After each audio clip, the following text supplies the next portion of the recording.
This episode of Nuff Said is brought to you by Tweaked Audio. To get awesome headphones, go to tweakedaudio.com and use the coupon code Southgate to get 30% off, free shipping, and a lifetime warranty. Or you can get there through the link on our website, southgatemediagroup.com.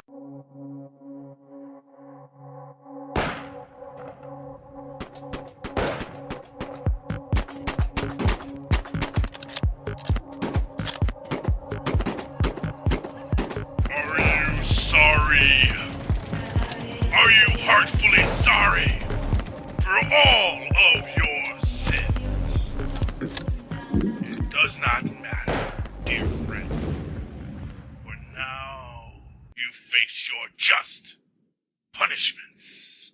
Hello, friends. I am your confessor, punisher, executioner. I am your host, Charlie, the Professor Esser. And with me, as always, is my skinny, rich friend. It's Mozz. Hey, Mozz. Welcome back to Season 2, Episode 2 of The Punisher, Fight or Flight.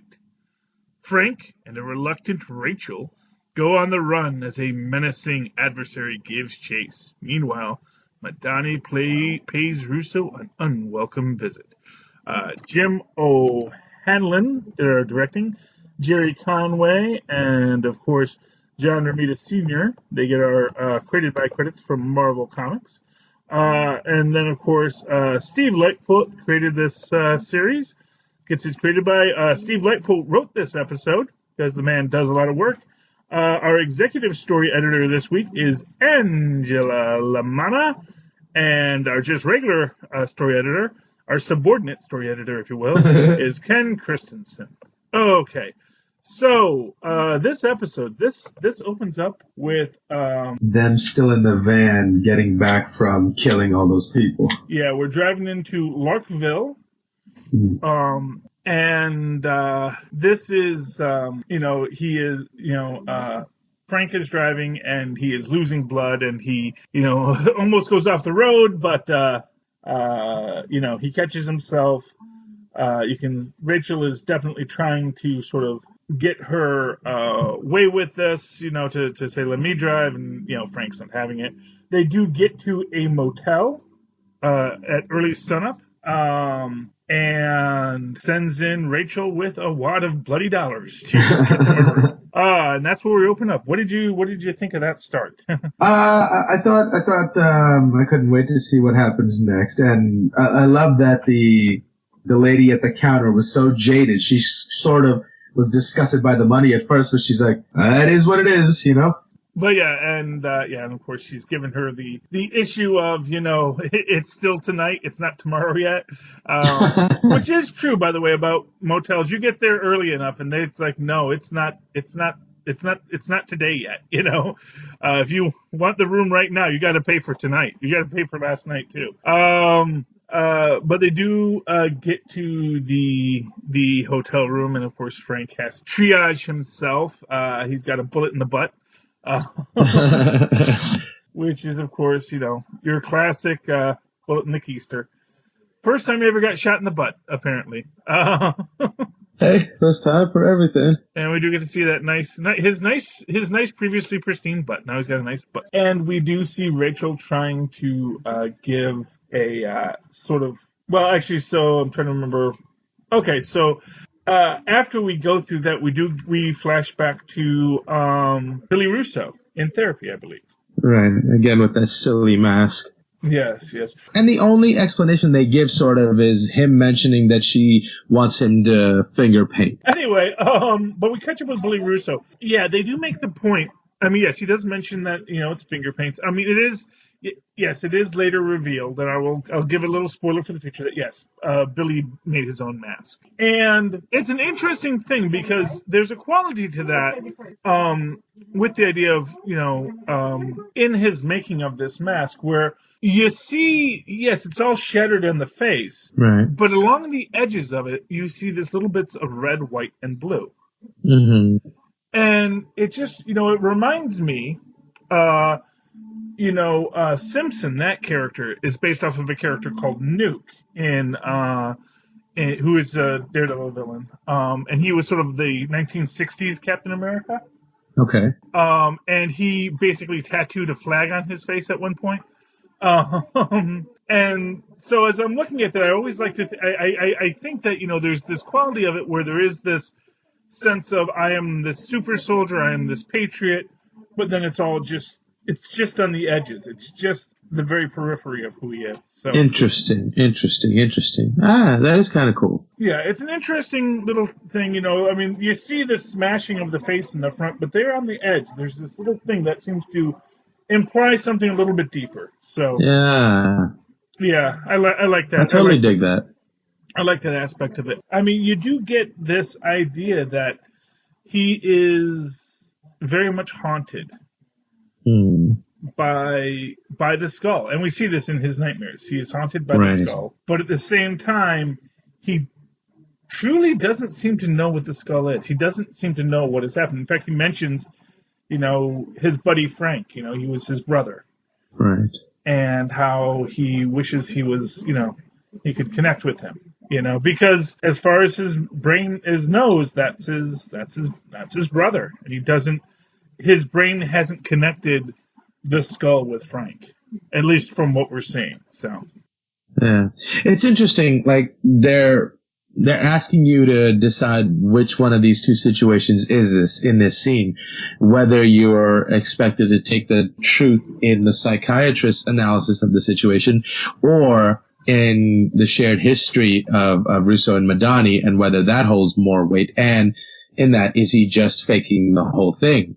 And is she just going overboard and crazy, or is he really the ultimate psych out?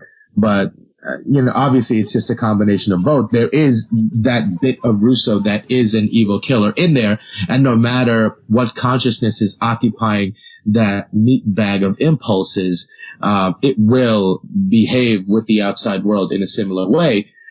So in a way, her psychosis and thinking that he's still that guy is sort of still relevant and maybe important. But at the same time, he maybe doesn't remember any of it and doesn't know why people are against him or why even he feels these impulses. So it's interesting that it's both those things and neither. Yeah. Well, there's a scene in this that I think is very telling about where he actually is as far as his TBI, his traumatic brain injury, goes. Where at the very start of it, he's asking for the Tylenol, and she gives him the Tylenol, and he, turns away, lifts the mask, takes the drink, and then less than a minute later, he is saying, "Can I please get that Tylenol now?" Because has lost that point of immediate relevancy of thought. He doesn't. He's sort of in a blackout. That a moment that is past is now gone from him. Interesting. So, like, his short-term memory might be affected? Yeah. Well, that is actually it's surprisingly common. One of the things that people always say about people who actually do have these kind of traumatic brain injuries is, how come I can remember all of these facts, but I can't remember my past? How can I remember, how can I remember how to speak English, but I don't know my name? It's this thing that often what it is inability, and honestly, the inability to form these new memories is one of the hallmarks of a traumatic brain injury, because your brain is just not able to put it where the recent active memory is supposed to go. So you wind up with these little gaps. You lose things like object permanence sometimes, where there's actually a very tragic case of a guy who basically every time he opens his eyes, it's the first time he's ever opened his eyes. Oh my God. But like every time he blinks?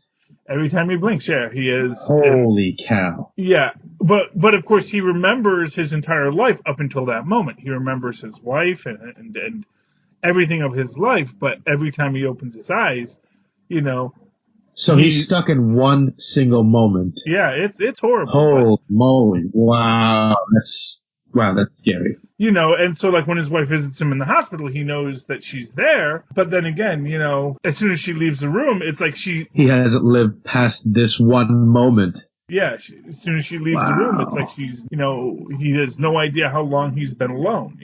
Yeah, well, the brain is a delicate thing. There's a reason they put it in a nice, protective, hard case. That's why we got the hard candy shell around it. But yeah, so yeah, I do not think that he is faking, and I think that he really is lost as to Right. where he was. Now, that said, I think as he puts the pieces back together, he is going to be Billy Russo again. I think he is absolutely going to be the villain that he always was. It's just this process of putting it back together. And in the moment. So I guess the correct question that Dina Madani should be asking, or at least I think she wants to be asking, is it worthwhile to put this back together? Because, it's like we just got done dismantling all our nukes. Yeah. Do we want to put nukes back together? Well, I believe the short answer is yeah, because he needs to be capable of standing trial. Is she just being selfish now? Because, her superior at the dinner brings up that point and says, wouldn't it be great if Punisher had finished the job? And she's so consumed by the fact that she couldn't see past Russo's facade that she wants to be absolved of it. Yeah. By making him recognize or admit or suffer for what he did. Well, yeah, and I think that's very much an aspect of that. And that's why she's projecting that emotional reaction on the psychiatrist as well. Mm-hmm. I know what you're going through. I was just there. It's like, wait a second, I'm not you. you know? Well, yeah, and they definitely are having this. It's an interesting interplay between the psychiatrist and Madani, because and honestly, in this episode, you watch that psychiatrist, you're almost is she evil? I gotta go check to see if that character's last name is Soften. That's an evil psychiatrist in the Marvel universe. Carla Soften. She's actually Captain, Ms. Marvel, but also Captain Marvel villain.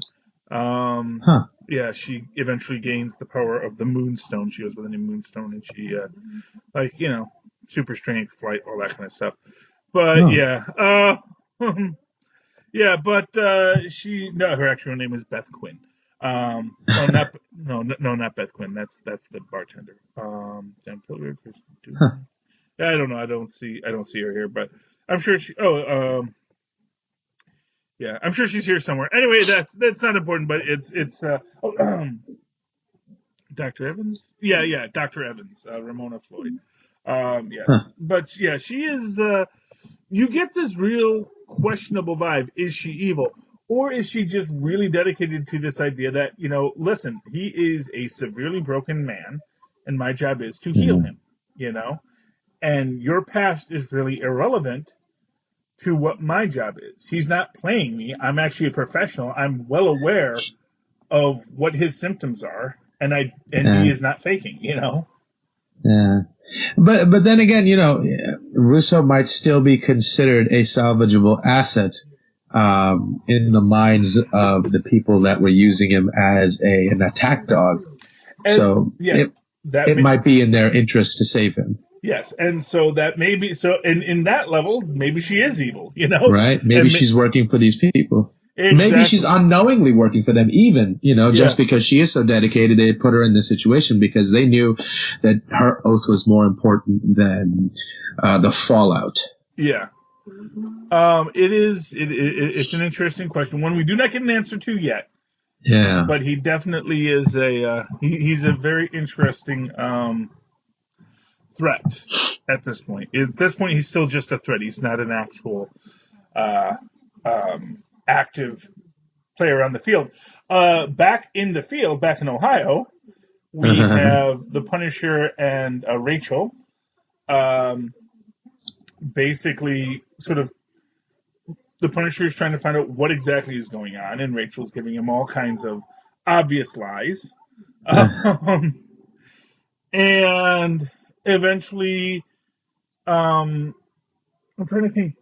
Oh, well, yeah. So first he ties her to the bed and puts the duct tape on his mouth so he can go out and handle other things. Although this is something that kind of bugs me in this scene is she could actually have reached and pulled the tape off. The way she's on the bed. Interesting. Yeah, pulled herself up to her hands. Exactly. Yeah. Because you can see there's a couple scenes there where it gets very close to it, but you know, I mean, yeah. I mean, obviously they couldn't have her do that in the scene because that's practical. Although, you know, when the Punisher does come back and they do have their conversation, you know, he does make the point. You know, you could have screamed, you could have, you could have. When you walked in, you could have sold me out right there, you know? Yeah, you could have told the lady at the counter of the hotel what was happening. And we do find out that apparently, man, how old school is this? That it's actually film, like an actual print media film. Right, because not many places make those anymore. Yeah, well, I mean, I'm sure you can get it done. I mean, photography is still a real art form out there. But it's just interesting to see that's the media that they worked with on that. Yeah, I mean, I think majority of photographers are using digital. The only ones using film are either hipsters looking for a certain look or, I don't know what else. Well, I think we get a certain aspect of this because I believe when we get back to the bar at a point in this and we see our crazed religious fanatic, what's his name, John Pilgrim, when we see Pilgrim back at the bar, and there's the guy who says, you know, this isn't what I signed on for. It seems like from this and from stuff that we've seen that there is some kind of blackmail material that is out there, and it makes sense if you have blackmail material that you might want to have it in that kind of old school format because if nothing else, when you give it to them, there's at least a sense of confidence that they have the actual copy that is destroyed. You know. See, the other thought that occurred to me was maybe it's really, really old. Oh, that could be it too. Could be old school microfiche. You know. Yeah. I don't know, but that is interesting. I like your theory. Yeah.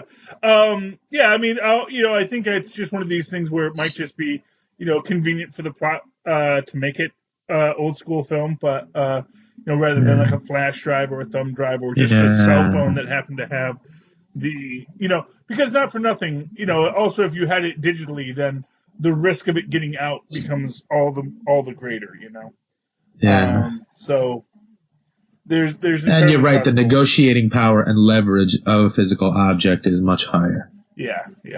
And like I said, because it would give the person that's buying it back the confidence that they actually bought something, Right. Anyway, moving right along, we see Frank, now that he's all cleaned up, he goes and rents out the room behind him. Also, before this, I think it's interesting to mention the priest showing up at Frank's ladies' hospital room. Oh, yes. And threatening her. Which I thought was a great scene, and because of how well she played it off. Because she gives him a little bit, his name is Pete, and he's sitting there going, I know you're holding something back, and she goes, okay, Castiglione. Yes. So it's like, okay, she's still protecting him, but he still felt like he got what he got. Exactly, yeah, and I did think that was brilliant on her part, because you can see she wants to hold back, and when she gives him that, the Pete Castiglione, it is enough to make the guy accept it, because it seems like, okay, that would have been what she was holding back, not the fact that his name actually isn't Pete at all. Although he is going by Pete Castiglione, so, that is essentially, that's who they're going to be able to find there. But Pete and Rachel, they're getting themselves set up, and Rachel really is not in the mood for this. This is not her scene, but although it's solely her scene, right? Yeah, well, exactly. Because what it is what Frank says is like, look, I deal with these problems proactively. You know, it's like Right. if somebody comes if someone is out there, then I'm going to make sure that they are handled. You know, Right. Oh, and Not if I see you first. yeah, well, exactly. You know, he is not going to. He knows these people are coming for her, and he is going to deal with them because he's not going to let it just be what Right. it is. And we see, and I did love this idea because he gets the room behind him, and then he sort of cuts the hole in the closet. Which yeah. The other thing I thought the conversation between him and Rachel was interesting is how she stands up to him after he says, "Hey, you put me here," and she's like, "Look, it is what you made it. Yeah. You decided," and he has to swallow that because he knows a part of that is true as well. I thought that was so badass that through all of it, she's still standing up to him and making valid points. And he's like, all right, fair enough. Well, she may not be a killer, but she's also not someone who is afraid to stand up for her perspective. And in this moment, I think that it's very telling in there that where she makes this statement, like, you were waiting.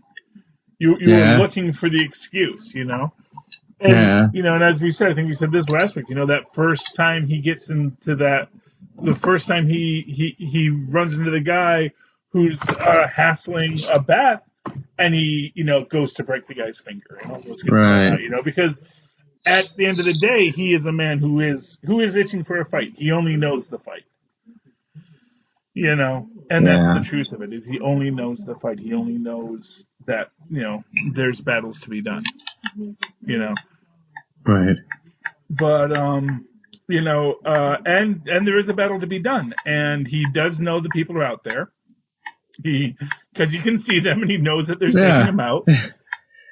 And he knows the pattern people like that follow. Yeah, well, exactly. And he's trying to outthink them and outmaneuver them. And honestly, what he does when he cuts that hole in the back of the closet, it is brilliant.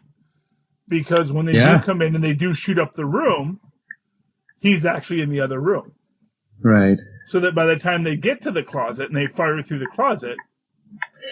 Although I will say, if he was able to go from room to room busting through walls with just a crowbar, I'm imagining some high-powered rounds could probably go through a couple of walls. Oh, no? yeah. No, they probably went through the walls, but he was probably down when he came. And, they probably, fair enough. Flipped over the mattress, and they're behind the mattress, so, they get the extra protection, And as they do have silencers on them, and that does slow down the bullet, This is true as well. That's true. That's true. There's a couple levels on this, but yeah, and and like I said, since they're firing blind, he just has to be in a place where they're probably not going to shoot, which means be down low to the ground, be behind an object, all these things make it viable that he can get through it.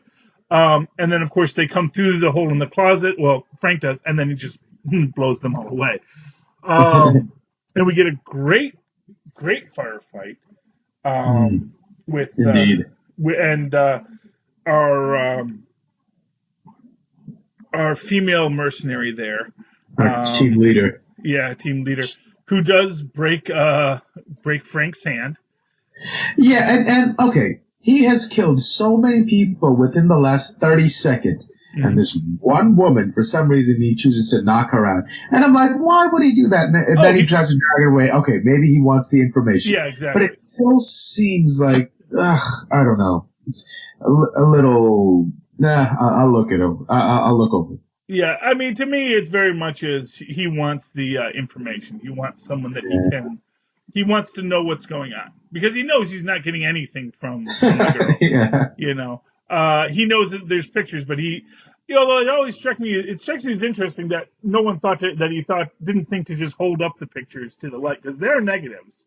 Right. Which means you can still see what they are.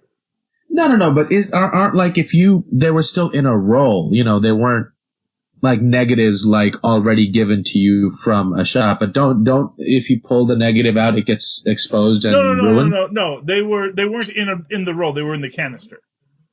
So when you get the negative in the canister, it is a fully developed negative. And that's, fair enough. Fair enough. So it wasn't an undeveloped roll of film, I don't think. Because No, it looks like he pulls it out. Undeveloped rolls of films, before you put them in the camera, they come in that little jar, and then you put it back in the jar and give it to the people at the pharmacy, and then they give you back an envelope with the straight negatives cut into little strips. I don't think you ever get negatives in a roll. Oh, no. Okay, this maybe shows our age difference. Yes.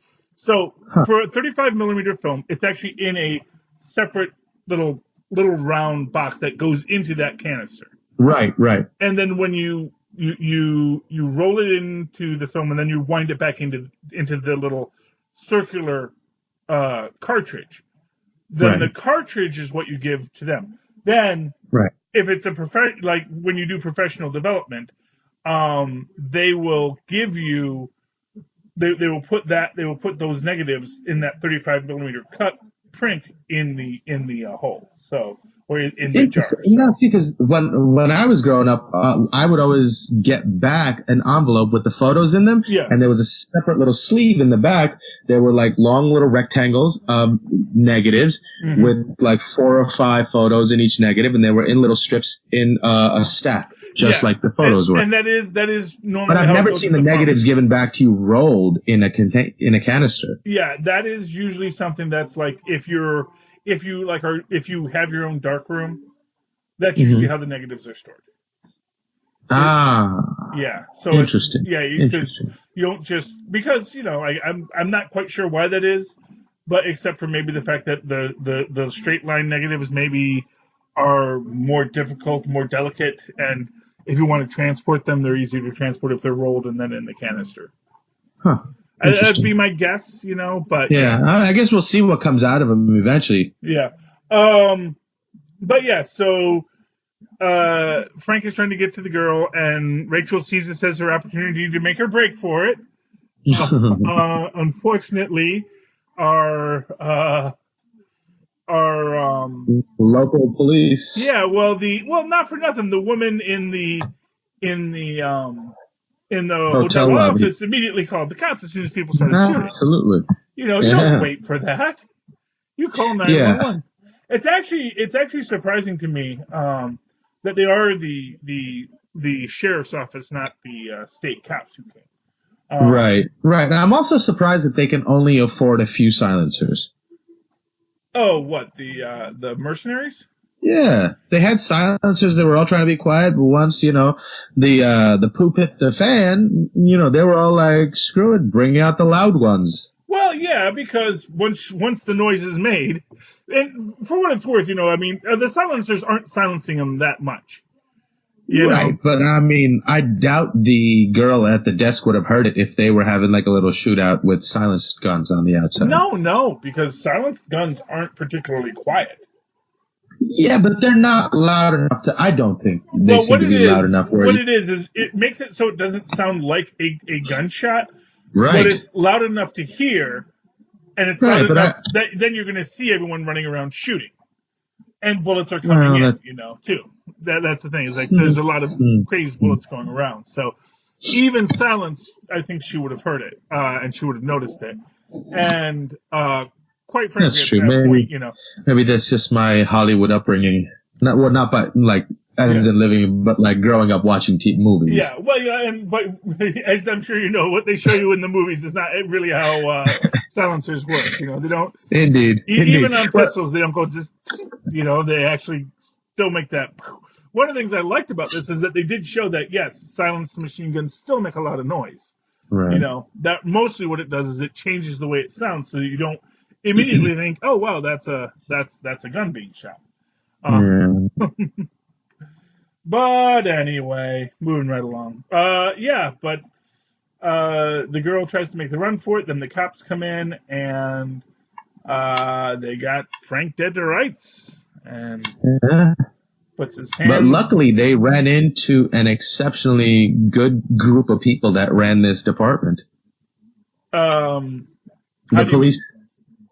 Well, they all seem like none of them are corrupt. They're small town cops, and they're all loyal to their oath. They're all like, want to be good cops.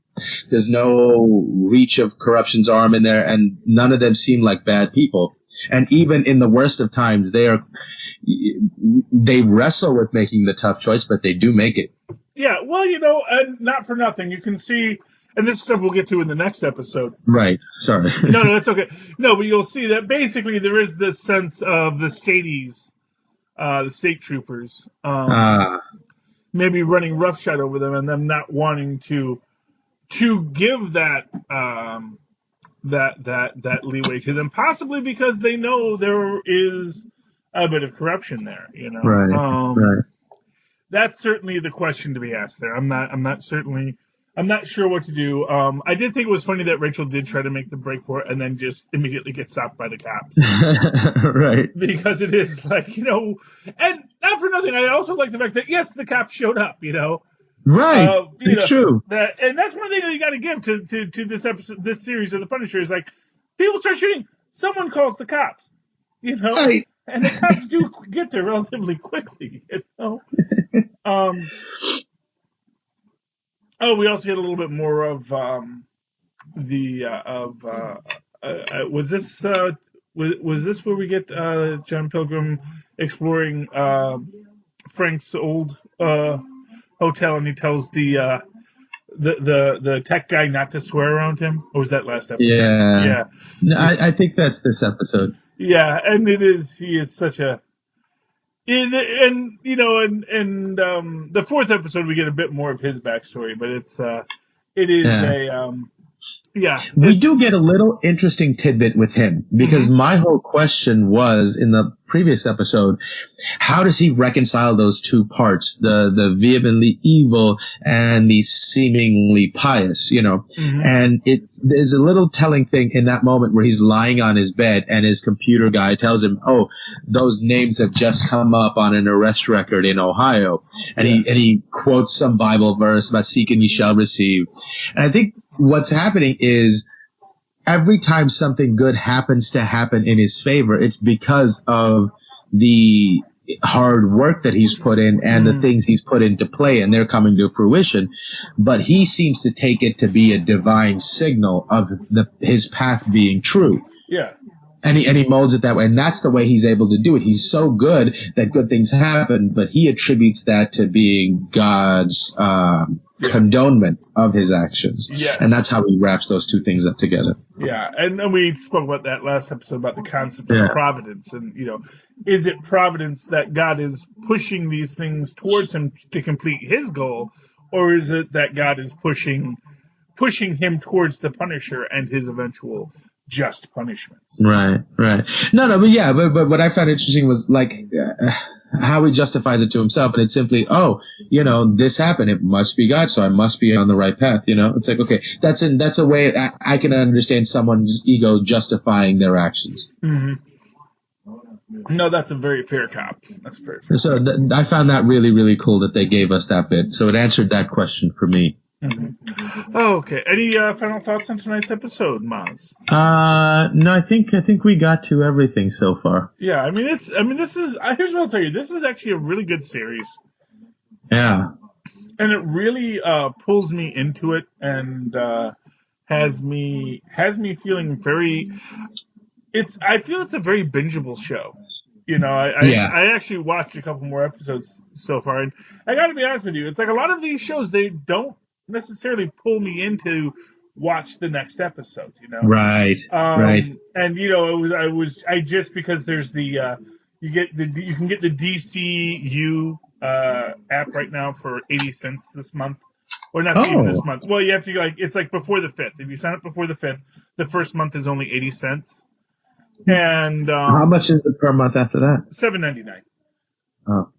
Yeah. So it's not quite a free month, which is what I really wanted them to do, but it's like almost a free month. So right. But I signed up for it, and I was watching the first of Doom Patrol, and I liked it, but it was very easy to turn it off after that. It didn't pull me in the way that the Punisher is right now. So it's a show that definitely pulls me in and makes me want to follow it. These very interesting characters. So right, and it's not surface storytelling either. It's pretty complex storytelling that asks us to ask ourselves selves some pretty interesting questions. Yeah, well, Philosophically speaking, Yeah. and they intend it that way. So I think that, there's the story, but then there's the subtext that's equally as important to what they're trying to say, which I appreciate very much. Yeah, well, not for nothing, the Punisher is that very complex question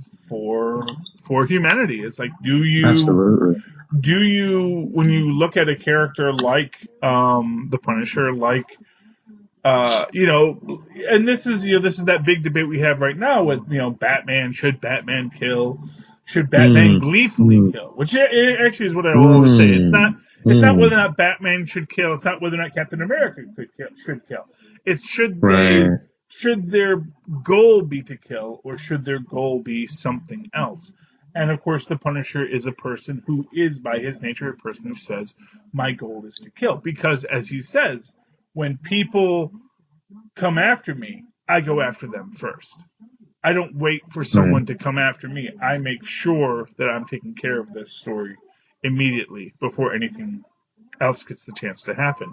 And whether or not that's the right perspective is where we get to the difficult moral question of the Punisher that I think is ripe for exploration. And one of the reasons why I think this show is so good, because you can't argue that these people, didn't have it coming. You can't argue that he's, you can always argue Crossfire, and maybe there's some low-level punk who, isn't really who isn't the threat that he's killing. But, at the same time, that's not who he's killing in these. These are active, aggressive, violent murderers that he is just murdering first, So that makes it all a very interesting. Indeed. So, Mozz, if people like what you have to say and want to say things to you, how can they reach out and touch you? Oh, they can say things to me via email on mozzmanzor@gmail.com, or on Facebook under Mozz Manzor. That's MOZZMANZOOR. And, of course, you can always write to me in that old-fashioned email way, the way our mothers and fathers once did, at superconnectivityblog@gmail.com. That's superconnectivityblog, all one word, at gmail.com. Of course, follow me on Twitter as I live tweet Agents of S.H.I.E.L.D. and Cloak and Dagger and The Orville and many other wonderful shows at Charlie Esser. That's CharlieEssescr. Look for the two E's in the middle. Quality. There you go. You have endured your just punishments once again for this week, dear listener. Go forth and sin no more. But when you do, return to receive your next round of just punishments. Good night.